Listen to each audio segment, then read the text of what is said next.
주님께서 우리에게 감사하라 이렇게 말씀을 하시죠. 그것도 넘치게 하라 이렇게 명령을 하시는데, 이것이 불가능한데 하나님께서 우리에게 그렇게 요구하시는 것이 아닌 것이죠.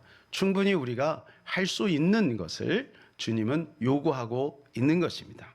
그 이유가, 감사할 이유가 충분하기 때문에 그런 것이죠. 어떻게 하면 우리가 이 감사를 넘치게 할 수 있을까? 첫 번째, 예수 안에 뿌리를 박아야 한다는 것입니다. 다 같이요. 예수 안에 뿌리를 박아야 합니다. 자, 6절 7절 같이 읽겠습니다. 그러므로 너희가 그리스도 예수를 주로 받았으니 그 안에서 행하되 그 안에 뿌리를 박으며 세움을 받아 교훈을 받은 대로 믿음에 굳게 서서 감사함을 넘치게 하라. 자, 뿌리를 어디다 박냐면 예수 그리스도 안에 뿌리를 박아야 된다는 거예요. 여러분, 여러분의 뿌리는 어디입니까? 사랑하는 여러분, 우리의 뿌리는 우리의 조상이 아닙니다. 우리의 뿌리는 대한민국도 아닙니다. 우리의 뿌리는 내가 가지고 있는 어떤 가치관도 아닙니다. 우리의 뿌리는 예수 그리스도이어야 될 줄로 믿습니다. 이 시간을 통해서 우리의 뿌리를 바꾸는 역사가 있기를 축복합니다. 그런데 여러분, 이 예수 그리스도로 말미암아 우리에게 베푸신 이 은혜를 하나님이 우리에게 베푸시기 위해서 하나님이 얼마나 오래도록 수고하셨는지 아십니까? 이것은 수천 년의 계획의 프로젝트였습니다. 수천 년, 창세기 3장 15절에서 예수님께서 이 땅에 오실 것을 말씀하시고, 그리고 구약 전체를 통해서 그 예수 그리스도를 조명하셨다가 이제 신약에 예수 그리스도가 오신 거예요. 여기에는 성부 아버지 하나님의 성자를 향한 포기가 있었습니다. 그리고 성자 예수님의 스스로 십자가의 무게와 아픔을 몸소 겪어야 하는 고통이 있었던 것입니다. 우리가 그 안에 뿌리를 깊게 내리면 우리는 작은 것에도 감사할 수 있는 것이죠. 꽃 한 송이를 봐도 우리는 감사할 수 있고, 그리고 하늘을 나는 잠자리를 봐도 감사할 수 있고요. 그리고 산들 바람에 내 피부에 싹 스쳐도 우리는 감사할 수가 있는 것입니다. 사랑하는 여러분, 우리는 다시 이 감사를 회복해야 될 줄로 믿습니다. 이 감사가 회복되면 신기한 것은 여전히 문제는 있지만, 그러나 우리는 하나님 앞에 감사할 수 있는 겁니다. 사도 바울은 그것을 알기 때문에 이렇게 고백을 했어요. 고린도후서 4장 8절 9절입니다. 우리가 사방으로 우겨쌈을 당하여도 쌓이지 아니하며 답답한 일을 당하여도 낙심하지 아니하며 박해를 받아도 버림받지 아니하며 거꾸러뜨림을 당하여도 망하지 아니하고. 여러분, 사도 바울처럼 그렇게 경건하게, 그리고 진실하게 신앙생활 했는데 어찌하여 사도 바울의 이렇게 우겨쌈을 당하고 답답한 일이 있으며 박해를 받고 거꾸로팀을 당하는 것일까요? 여러분, 우리가 신앙생활을 잘못하면 난 신앙생활을 하니까 안전지대에 있어. 그래서 안전지대가 아니라고 느껴지는 순간 우리 마음이 흔들리고 불안해지고 불평과 원망이 생길 수 있어요. 여러분, 그렇지 않습니다. 신앙생활을 제대로 하면 할수록 여러 가지 많은 어려움이 찾아오게 된다는 것, 우리는 기억해야 될 줄로 믿습니다. 하지만 우겨싸움을 당하고 답답한 일을 당하고 박해를 받고 거꾸로뜨림을 당해도 우리는 흔들리지 않습니다. 우리는 맷집이 생기는 거예요. 이게 신비고 이게 능력인 것입니다. 오히려 우리는 감사가 더 충만하게 되는 것입니다. 두 번째로는 기도할 때 감사가 넘칩니다. 4장 2절입니다. 기도를 계속하고 기도에 감사함으로 깨어 있으라. 기도를 계속하고 기도에 감사함으로 깨어 있으라. 그러니까 기도에 뭐가 있어야 되냐면, 기도에 우리 요구만 있어서는 안 되고 기도에 감사가 있어야 된다는 거예요. 기도에 감사함으로 깨어 있어야 된다라고 하는 것입니다. 여러분, 우리는 끊임없는 이 생각의 전쟁터 안에 있어요. 그래서 여러분, 주님이 뭐를 보시냐면 마음을 보시는 거예요. 그러니까 몸이 있어서 주님이 기뻐하는 게 아니에요. 물론 몸 드림이 마음 드림입니다. 몸조차 드리지 않으면 마음도 없는 거죠. 그렇지 않겠어요? 자, 그런데 몸은 있는데 마음은 없다. 그럴 수도 있다는 겁니다. 그래서 우리는 이 생각의 전쟁에서 승리해야 될 줄로 믿습니다. 그래서 생각에도 기술이 있는 거예요. 생각을 내가 컨트롤할 수 있는 사람이 있고 생각을 외부적인 환경에 끌려다니는 사람이 있어요. 사랑하는 여러분, 생각의 주도성을 가지시기를 축복합니다. 그래서 우리의 생각은 진공이 없어요. 진공. 절대로 우리의 생각은 진공이 없어요. 그거는 우리가 의식을 안 할 뿐이지, 우리의 의식을 밀어낼 뿐이지 생각이 없는 것은 없어요. 우리는 태어나면서 죽을 때까지 계속 생각해요. 우리 영혼이 우리가 태어나면서 만들어져요. 그죠? 우리의 영혼은 태어나면서 만들어져요. 신기하죠? 그리고 나서 이 영혼은 그때부터 생각을 합니다. 엄마 뱃속에서도 생각을 해요. 그래서 이 생각은 멈추지 않아요. 언제까지? 영원합니다. 심지어는 죽어서도 생각이 계속돼요. 예? 죽어서도 생각이 계속돼요. 자, 그래서 지옥에 있는 사람은 그 생각이 영원히 괴로운 거예요. 몸과 영혼이 괴로운 거예요. 지옥에 있는 사람. 예. 그리고 천국에 있는 사람은 몸과 영혼이 영원히 즐거운 거예요. 그러니까 생각은 영원한 거예요. 그러니까 여러분, 이 생각 정리를 지금부터 잘하지 않으면 안 되는 거예요. 왜냐하면 그 생각이 지옥 가게 하고 그 생각이 천국 가게 하는 거예요. 그러니까 그 사람은 그 사람의 생각인 거예요. 그래서 그 사람의 생각을 보면 그 사람이 보이는 거예요. 예. 그러니까 말로만 한다고 해서 되는 게 아니라는 거예요. 말로만. 그 사람의 생각을 보는 거예요. 생각은 결정체로 나타나는 거. 생각은 행동으로 나타나게 되는 거예요. 그래서 그 사람의 행동을 통해 그 사람의 생각을 알 수 있는데, 그러나 그 사람의 생각은 그 사람의 행동으로 또 숨겨질 수도 있는 거지. 그러니까 그 사람의 생각을 우리가 볼 수 있어야 되는 거고. 그래서 여러분, 우리 안에 진실은 뭐냐? 생각인 거예요.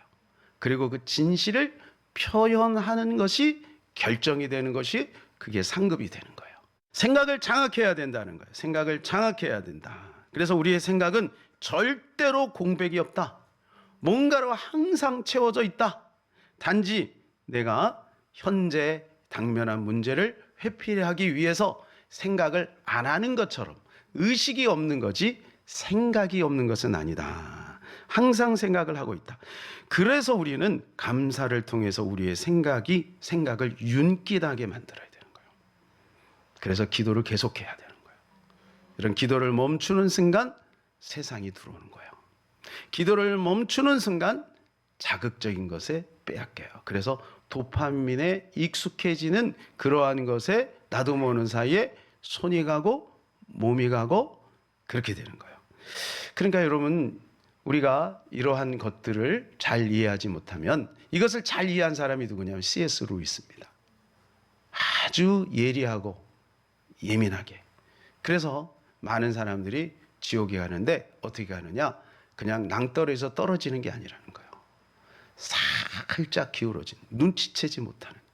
그래서 거기서 조금씩 밀려나가는 거예요. 사랑하는 여러분, 작은 것은 작은 것이 아닌 것입니다. 그래서 이 시간에 우리의 생각을 온전히 집중해서 주님을 바라보시는 저와 여러분 되시기를 주님의 이름으로 축복합니다. 우리가 기도를 계속하려면 교회에서만 기도하는 습관을 가지면 안 돼요. 교회에서 당연히 기도해야 되겠지만 생활 속에서 기도하는 습관을 가져야 됩니다. 삶 속에서 계속 기도해야만 그 삶 속에서 감사가 넘치는 것입니다. 자, 우리가 기도를 계속하면 첫 번째 유익이 뭐냐면 나 혼자 아님을 알게 돼요. 여러분, 왜 우리가 힘듭니까? 나 혼자라고 생각하니까 힘든 거예요. 항상 우리를 도와주시는 분이 있어요. 그분이 우리 주님이십니다. 그분은 전능하십니다. 그분은 자비로우십니다. 그분은 사랑이 많으십니다. 나 혼자라고 생각하는 순간, 그러니까 우리가 기도를 멈추는 순간 나 혼자 있다고 생각을 해서 우리가 실수하고 넘어지는 거예요. 나 혼자니까. 여러분 남들 앞에서는 절대로 우통을 안 벗습니다. 여러분 혹시 남이 있다가 우통 벗을 분 있어요? 근데 자기 혼자 있을 때 우통을 벗어요. 왜? 자기 혼자라고 생각하니까. 근데 우리가 기도를 계속하면 자기 혼자 우통을 벗지 말라는, 참 잘 때는 벗어야지. 잘 때는 벗어야지. 그런데 여러분 우리가 기도를 계속하면 우리 위에 주님이 있음을 알게 되는 거예요. 여러분 이것이 우리에게 자유를 주는 것이고 우리에게 기쁨을 주는 것입니다. 그리고 두 번째는 뭐냐 하면 우리가 기도를 계속하면 모든 만남 속에 너와 나 사이에 우리 주님이 있음을 알게 된다는 거예요. 그러니까 어떻게 관계가 망가지지 않는 거죠. 말도 조심하게 되고 그분이 계시니까 그리고 지혜로워지는 것이죠. 세 번째는 기도는 약과 같아서 실제적인 효과를 발생한다는 거예요. 기도는 약과 같은 거예요. 그래서 우리가 몸이 아프면 약을 먹죠.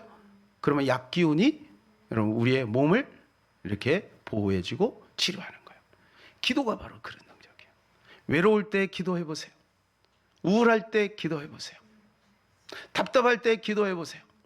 여러분 기도는 바로 효과를 나타나게 되어 있다는 것입니다. 저는 이 말씀을 준비하면서 이것을 한번 적용해 봤습니다.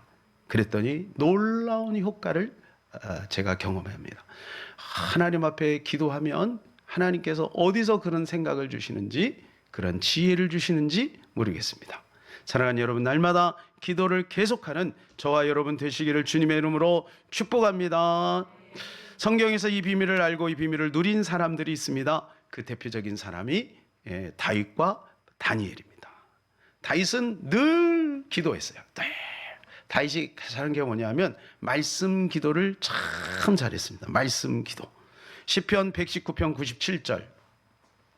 내가 주의 법을 어찌 그리 사랑하는지요, 내가 그것을 종일 작은 소리로 읊조리나이다. 그러니까 이 말씀을 계속해서 읊조림으로 말미암아 자기의 생각을 이렇게 헛된 곳에 두지 않는 거예요. 그래서 그 생각을 하나님께 고정하는 거죠. 그랬더니 어떤 문제가 생겼습니까? 어떤 일이 벌어졌습니까? 99절입니다. 내가 주의 증거들을 늘 읊조림으로 나의 명철함이 나의 모든 스승보다 나으며. 여러분 절대로 제자는 스승보다 나을 수 없어요. 그런데 이 다윗은 스승보다 나았다는 거예요. 그 지혜가, 그 명철이. 여러분 이건 대단한 겁니다. 그죠? 대단한 겁니다. 스승은 이미 경험한 사람이고 지식이 있는 사람이잖아요. 그런데 그보다 더 뛰어난 지혜와 명철을 가질 수 있다는 거예요. 직장으로 말하면 뭔가요? 회사 사장보다 더 창의력이 있고, 학교로 말하면 뭔가요? 선생님보다 더 지혜로워질 수도 있다는 거예요. 여러분 이게 뭐예요? 비밀이 뭐예요? 계속 말씀을 붙들고 기도하는 겁니다. 다니엘을 보세요. 다니엘서 6장 10절. 다니엘이 조서에 왕이 도장이 찍힌 것을 알고도 자기 집에 돌아가서는 윗방에 올라가 예루살렘으로 향한 창문을 열고 전에 하던 대로 하루 3번씩 무릎을 꿇고 기도하며 그의 하나님께 뭐 했더라? 감사했더라. 기도했더라 이렇게 표현하지 않고 감사했더라. 그러니까 기도에 깨어서 감사했다는 거예요. 그는 감사가 기도였던 것이고 기도가 감사였던 것입니다. 그랬더니 여러분 어떤 일이 벌어져요?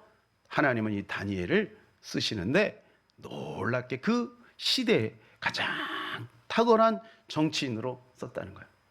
사랑하는 여러분, 날마다 기도에 깨어있기를 축복합니다. 이 다니엘은 3번 기도했는데 이 3번 기도는 계속 기도를 위한 징검다리였던 거예요. 그러니까 그는 국정 운영을 하면서도 모든 만남 속에서도 그는 올바로 할 수 있었고 지혜롭게 할 수 있었다는 것이죠. 다윗도 다니엘도 이러한 놀라운 삶의 지혜가 있었다는 거예요. 이게 바로 뭐냐면 기도로 깨어있는 거예요. 사랑하는 여러분, 날마다 기도로 깨어있는 저와 여러분 되기를 축복합니다. 세 번째는 뭐냐? 감사가 넘쳐야 복음이 전해진다는 겁니다. 세 번째 같이 한번 읽어볼까요? 감사가 넘쳐야 복음이 전해집니다. 감사가 넘쳐야 복음이 전해집니다. 여러분, 우리는 다 복음을 전하고 싶어요. 그죠? 전도를 하는데 전도가 안 되잖아. 전도가 잘 안 되잖아. 그래서 힘든 거잖아. 만일에 전도가 잘 되면 얼마나 좋겠어요. 하나님이 가장 기뻐하는 것이 전도인데, 그런데 문제는 전도가 잘 안 돼. 이유는 뭐냐? 사도 바울처럼 감사하지 않기 때문에. 사도 바울은 늘 구원의 감격에 감사했어요. 하나님의 은혜에 감사했어요. 이 골로새서도 뭐냐? 이게 복음을 전하는 거잖아요. 그 편지 형식으로 해서 교회에 복음을 전하고 있는 거예요. 이 골로새서의 특징은 뭐냐 하면 예수 그리스도의 신성과 인성, 예수 그리스도의 주되심, 그리고 예수 그리스도가 교회의 머리 되심, 요것을 전하는 거예요. 아주 기독교의 핵심 원리를 이 골로새 교회에 전하는 거죠. 사도 바울이 이토록 복음을 전하는 동기가 어디에 있을까요? 그것은 사도 바울이 감사가 넘쳤기 때문에 그래요. 이런 감사가 넘쳤다는 증거가 뭐냐 하면 사도 바울이 자기 자신은 이렇게 하나님의 은혜를 받을 만한 자격이 없는데 이러한 은혜를 받았다는 것을 깨달았다는 거예요. 그래서 사도 바울의 회심을 보게 되면 첫 번째는 뭐냐 하면 하나님, 나는 만삭되지 못한 이와 같다. 만삭되지 못하니. 예. 그러니까 여러분 부족하다는 거죠. 태어날 때부터 부족한 존재였다. 나중에는 뭐라고 합니까?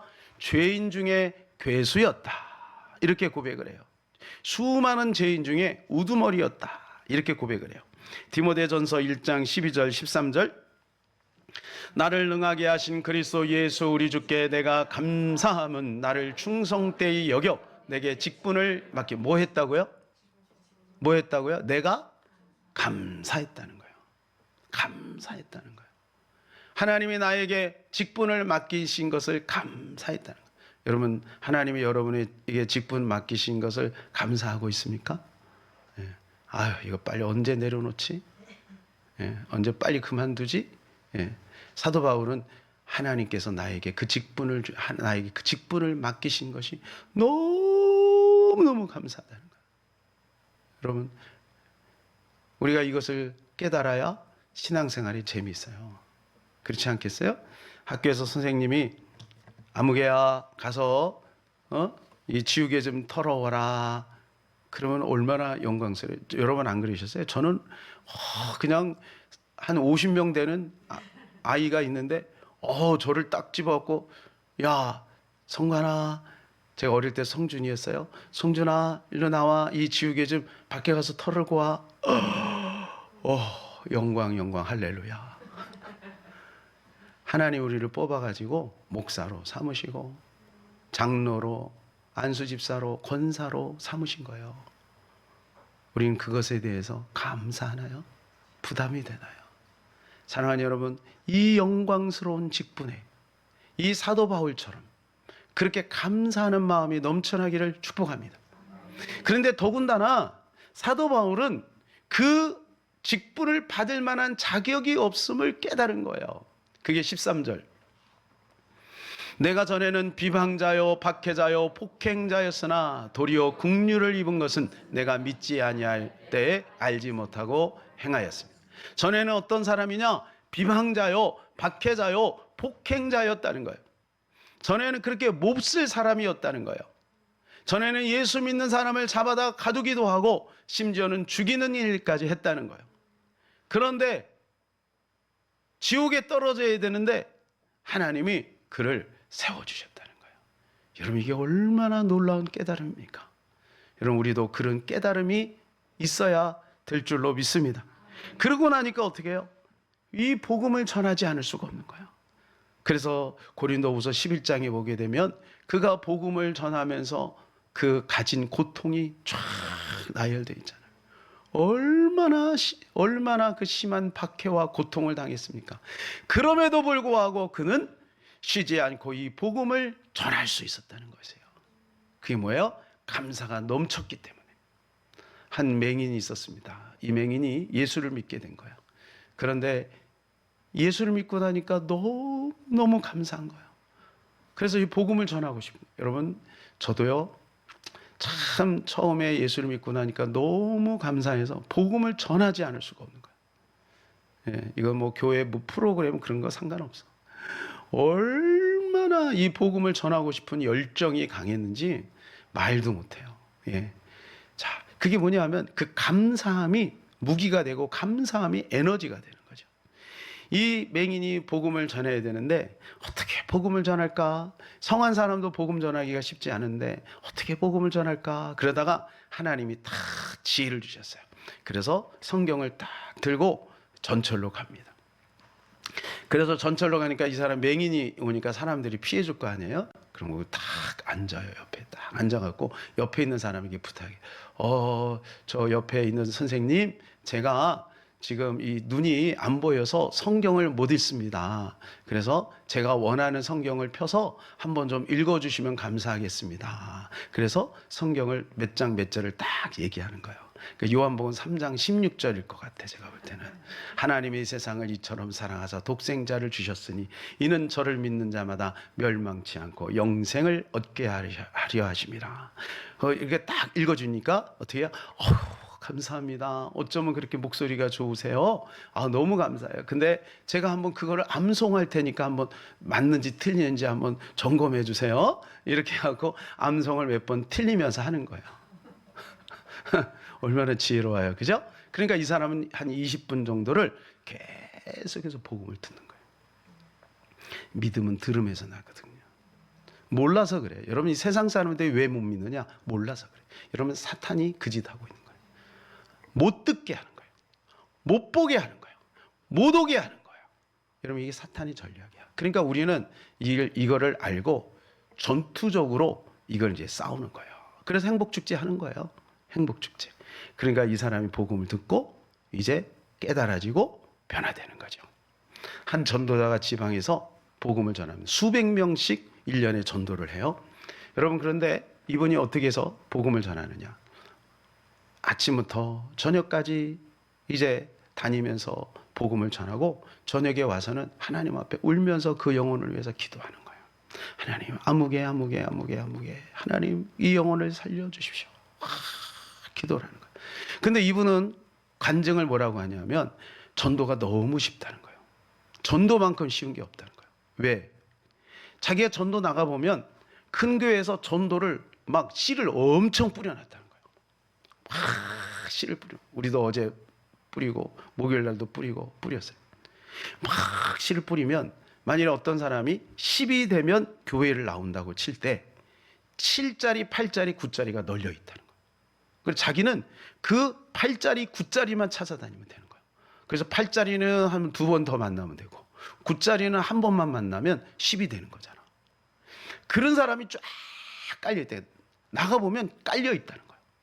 제가 이 간증을 들으면서 생각이 난 것이 뭐냐면 우리 교회가 지금 1짜리, 2짜리, 3짜리, 7짜리, 8짜리 만들고 있구나.